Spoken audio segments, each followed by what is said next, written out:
It's Monday. It's time for another Automotive Monday here in the Automotive Department at Sinclair Community College. My name is Troy Singleton and I'm with Justin Morgan. He is the chairperson of the Automotive Department. And today we're going to talk a little bit about the relationship between the consumer and the local repair facility. So I'm going to ask him a few questions and just kind of pick his brain as far as what his thoughts are on some of these ideas. My first question is, why do you think people dislike having their vehicle worked on so bad? Well, I think a lot of it probably has to do with communication between the service department and the consumer. And I think setting up a clear expectation. A lot of times in our industry, we have our car repaired and fixed, and the car necessarily doesn't brake better or drive better. And so in some cases, we spend a decent amount of money, and therefore we're not seeing a change in gain. And we're just doing preventive maintenance that's very costly, which is important. And so I think that's probably one of the reasons that people have that concern. Okay.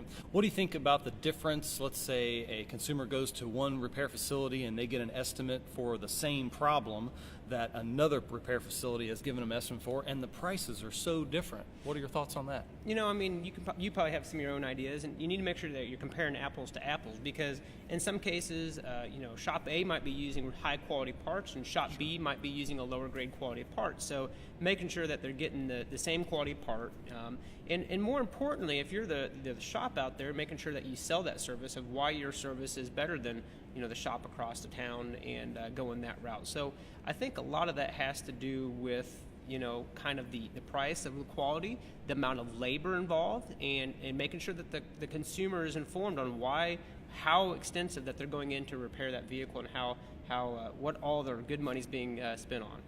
All right, and next we have, what about from the perspective of the repair facility, is there anything they can do to make this a more positive experience for a consumer? Well, certainly. I think one of the best things that we try to teach here in our capstone service operations class, where we work on faculty and staff vehicles, is after we're done with our inspection that we do on a vehicle and the customer's ready to pick the vehicle up, is we go through and we tell them the things that the cars need service. We tell them, again, basically all the good things going on with the car too. So if you think about it, the car might need brakes, but hey, the tires are in great condition, your hoses and your belts are in good condition, lights all checked out, basically selling all the good side of the service as well that's maintained on their vehicle.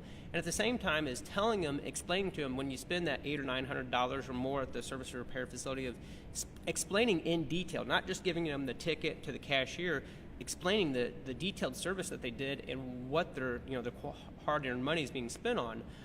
In addition to that, one thing I should add about a customer is, whenever they get to a certain dollar amount, they need to let the repair facility it's $500. I want to make sure that I'm notified. Sure. Anything over that, I want to make sure that I approve that repair. And most times we're good about that, but that's one thing that we need to ensure. The last thing that I would add is making sure that you don't set up an expectation that you can't keep. And we talk about this. Sure. Is everybody has expectations. If you tell the customer first thing in the morning, we expect that car to be done by 5 o'clock, that car carries over, that's an inconvenience to the customer, because they've already set up the fact that, hey, we're going to get a ride down to the repair facility, have that vehicle brought back, and now that has to happen 2 days in a row. And in some cases that happens in the service. So you have to understand as a consumer that unexpected things do happen in a shop, and that's something that's to be expected, unfortunately. But at the same time, we can't make a promise to the consumer that says, hey, car's going to be done at 4 o'clock, and then we call them back and say, well, it's not going to be done until 4 o'clock tomorrow. So what I recommend in our service class, and this is tough to do, consumers don't want to hear this, is we will notify you when that car is complete. So we can maybe provide you status updates that, hey, we're putting the brakes back together, but unfortunately things happen beyond our control in our industry, and consumers need to be aware of that as well. So, it goes back to having a good, strong relationship with the people, putting trust in the consumer to bring the vehicle back to the service repair facility, putting trust basically into the owner that they're going to take care of your service needs. So. Okay. And then my last question has to do with the changes in technology in our industry. Do you think that's going to impact maybe the relationship, or anything we need to tell the customer or inform the customer about some of these newer vehicles, and how that's going to change, service, maintenance? What are your thoughts on that? If we look at some of the vehicles from the past, 10 years ago, we had timing belts that you did at 100K service. At 100,000 miles, we did timing belts. Now we've gone back to chains, and we don't see those as often.